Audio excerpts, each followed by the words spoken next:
လောကကြီးဟာဘလောက်ပဲကောင်းအောင်လုပ်လို့တနေ့ကျတော့လောကကြီးဟာအဆုံးသတ်မကောင်းဇလံနေမှာတော့အလွန်အဆွေးနဲ့ဏိကုံချုပ်တဲ့ဇလံရှိတယ်လို့ပျော်ရွှင်မှုနဲ့ဏိကုံချုပ်တဲ့ဇလံလည်းရှိတယ်နော်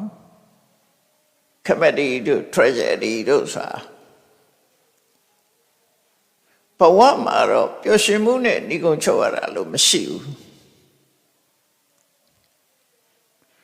အမြဲတမ်းဟာသိဆုံးရတာနဲ့အဆုံးသတ်တဲ့အတွက်ကြောင့်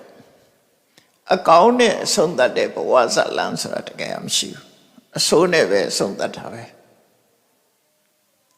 တကယ်ဘဝဇက်ခုံမှာအဆိုးဆုံးပဲနောက်ဆုံးမှာဘလောက်တော်တဲ့ပုဂ္ဂိုလ်ပဲဖြစ်ဖြစ်ဘဝကထွက်ခွာပေးရတယ်ဆိုတဲ့နောက်ဆုံးဆင့်ရောက်သွားတာနော်ဘလောက်တော်လောကကြီးကိုဘလောက်ပဲကြိုပြုနောက်ဆုံးတစ်ချိန်ကျတော့လောကကြီးကထွက်ပေးရမယ်ကောဘဝတစ်ခုမှာကြာရှိစွာရပ်တိုင်နေမှုမရှိဘူးထွက်ခွာပေးရတယ်အဲ့ဒီထွက်ခွာပေးရခြင်းဟာသိဆုံးရခြင်းပဲဖြစ်တယ်ပေါ့ရထားတဲ့ဘဝတစ်ခုရဲ့အဆုံးသတ်လုံးဝမကောင်းတာ